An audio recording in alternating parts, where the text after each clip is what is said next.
ওই সিন্ধুর টিপ সিংহলদ্বীপ কাঞ্চনময় দেশ, ওই চন্দন যার অঙ্গের বাস তাম্বুল বনকেশ। সত্যেন্দ্রনাথের শ্রীলঙ্কা নিয়ে লেখা বিখ্যাত কবিতার লাইন।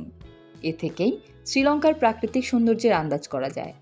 চোখের সামনে ফুটে ওঠে সাগরের নীল জলরাশি, সারি বাঁধা নারকেল গাছ, পাহাড় আর পাহাড়ের ঢালে মাইলের পর মাইল চা বাগান।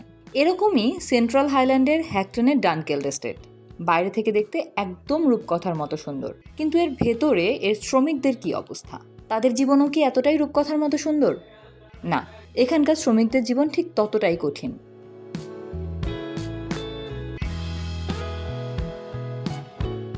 হাজার হাজার মাইল দূরে মধ্যপ্রাচ্যে চলা ইরান যুদ্ধ আজ লণ্ডভণ্ড করে দিচ্ছে এই প্রত্যন্ত অঞ্চলের চা শ্রমিকদের দৈনন্দিন জীবনযাত্রাকে।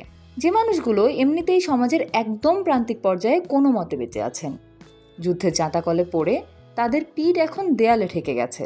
প্রায় 550 একর জায়গা জুড়ে গড়ে ওঠা এই ডানকেল এস্টেটে কাজ করেন প্রায় 1000 শ্রমিক। প্রতি বছর এখান থেকে উৎপাদিত হয় প্রায় 3.5 লাখ কেজি চা।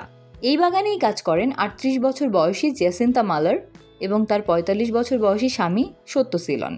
ব্রিটিশ আমলে ভারত থেকে আসা তামিল শ্রমিকদের বংশধর তারা। হাড়ভাঙা খাটুনি শেষে এই দম্পতির দৈনিক আয় মাত্র 1350 থেকে 1750 রুপি। বাংলাদেশি টাকায়ও যা খুব সামান্য। দেশের সর্বনিম্ন দৈনিক মজুরি 1200 রুপির চেয়ে এটি সামান্য বেশি হলেও আকাশ ছোঁয়া মূল্যস্ফীতির এই বাজারে তা একেবারেই নগণ্য। বিদেশি পর্যটকদের জন্য চায়ের স্বাদ পরীক্ষা করার সেশন প্রস্তুত করার কাজ করেন মালার। যুদ্ধের কারণে সব জিনিসের দাম অনেক বেড়ে গেছে। রান্নার গ্যাসের দাম এখন আকাশ ছোঁয়া, তাই সিলিন্ডার বাদ দিয়ে আমরা এখন লাকড়ি দিয়েই রান্না করি। নিত্য প্রয়োজনীয় জিনিসের দাম এতটাই বেড়েছে যে আগে যা অনায়াসে কিনতাম এখন তা ভাবতেও পারি না। সবকিছুই এখন খুব অল্প পরিমাণে কিনতে হচ্ছে।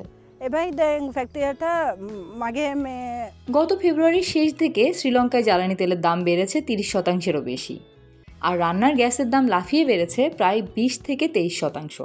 মালার যখন কারখানায় ব্যস্ত, তার স্বামী সত্য সিলন তখন মাইলের পর মাইল হেঁটে পাহাড়ের ঢাল থেকে ক্লান্তিহীনভাবে চা পাতা তুলে চলেন।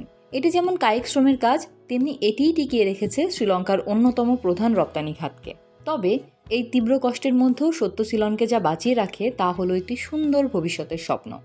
তিনি চান সন্তানদের অন্তত এই কষ্টের জীবন যেন বেছে নিতে না হয়। তাদের 18 বছর বয়সী মেয়ে কলম্বোতে নার্সিং পড়ার প্রস্তুতি নিচ্ছেন, আর 13 বছর বয়সী ছেলে বাগানের স্কুলেই পড়াশোনা করছে। আমি এই কাজ করেই যাব।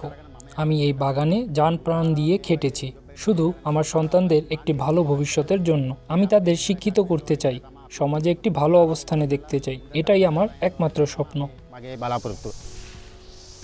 এত অভাবন্টনের মধ্যেও মালার ঈশ্বরের কাছে কৃতজ্ঞ যে অন্তত একটা কাজ তার আছে।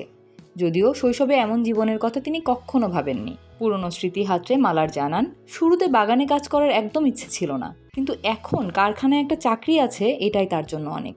মালার আর সত্য সিলনের মতো হাজারো শ্রমিকের কাছে ইরানের এই সংকট এখন আর দূর দেশের কোনো খবর নয়। এটি এখন তাদের প্রতিবেলার খাবারের থালায় আঘাত হানছে, দৈনন্দিন জীবনকে ওলটপালট করে দিচ্ছে এবং দারিদ্র্যের কষাঘাতে জর্জরিত এই মানুষগুলোকে ঠেলে দিচ্ছে আরও চরম অন্ধকারের দিকে।